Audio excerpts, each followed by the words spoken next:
நான் கல்முனை மாநகர சபையின் தமிழ் தேசிய கூட்டமைப்பின் சார்பில் கல்முனை மாநகர சபை உறுப்பினராக இருந்த நான் தமிழ் தேசிய கூட்டமைப்பின் நடவடிக்கைகள் பாரபட்சமாக நடந்து கொள்கின்றபடியினால் அவர்கள் எங்களுடைய கதைகளை செவிமடுப்பது குறைவு.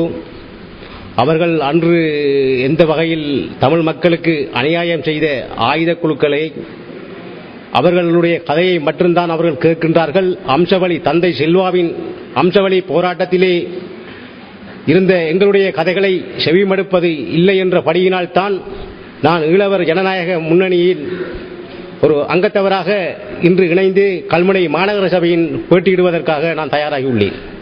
நான் அம்பாறை மாவட்ட தமிழ் தேசிய கூட்டமைப்பின் செயலாளராக இருந்து வந்திருக்கின்றேன். 94ஆம் ஆண்டு முதல் நான் ஒரு ஆதரவாளராக இருந்து 1994ஆம் ஆண்டு முதல் அம்பாறை மாவட்ட செயலாளராக தமிழ் தேசிய கூட்டமைப்பில் இருந்து அதனுடைய நடைமுறைகள் அவர்கள் தன்னுடைய மக்களை பற்றி சிந்திக்காமல் தன்னுடைய சுயநலத்துக்கும் தமிழ் மக்களுடைய அக்கறையில் எவ்வித நன்மையில் எவ்வித அக்கறையும் இல்லாமல் அவர்களை பற்றி சிந்தித்துக் கொண்டிருப்பார்கள். வெளிநாட்டில் சொகுசு வாழ்வு வாழ்வதும் எமது மக்களை அடிமைகளாக நினைப்பதும் மக்களை ஏமாற்றிக் கொண்டே வாழ்வதனாலும் நான் அதிலிருந்து விலகி தமிழ் மக்களை பற்றி நன்கு சிந்திக்கக்கூடிய தமிழ் மக்களுடைய எதிர்காலத்தை தமிழ் மக்கள் எதிர்காலத்தை தலையிலிருந்து வாழ வேண்டும் என்ற ஒரே கோள்கள் அன்றும் இன்றும் செயல்பட்டுக் கொண்டிருக்கின்ற ஈழவர் ஜனநாயக முன்னணி சேர்ந்து வருங்காலத்தில் மக்களுடைய வாழ்க்கை முன்னேற்றுவதற்காக பாடுபடுவதற்கும் ஈழவர் ஜனநாயக முன்னணி வெற்றிக்காக உழைப்பேன் என்றும் கூறிக்கொள்கின்றேன். எனது பெயர் எஸ். சபாபதி.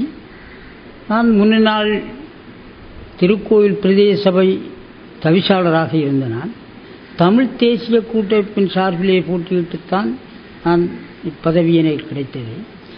தமிழ் தேசிய கூட்டமைப்பு தனது கொள்கைகளை தற்போது மாற்றிக்கொண்டு மக்களுக்காக கட்சி இல்லை என்றும் தங்களுக்காகத்தான் மக்கள் என்றும் ஒரு விதமான ஒரு போக்கை கையாண்டபடினால மக்களுக்காகவே தான் கட்சி என்ற நிலைப்பாட்டை உறுதிப்படுத்துகின்ற செயல்பாட்டில் இருந்த நான் தற்சமயம் இந்த இக்காலத்திலும் கடந்த காலங்களிலே தமிழ் மக்களுக்கு எத்துரோகமும் பண்ணாத ஒரு கட்சியான இந்த ஈழவர் ஜனநாயக முன்னணி கட்சியில் இணைந்து அதனுடைய கரத்தை பலப்படுத்தி அதன் மூலமாக எமது மக்களுக்கு ஆற்ற வேண்டிய சேவைகளை செய்ய வேண்டும் என்ற ஒரு திடகாத்திரமான ஒரு நம்பிக்கையோடு நான் இதில் இணைந்து கொண்டேன்.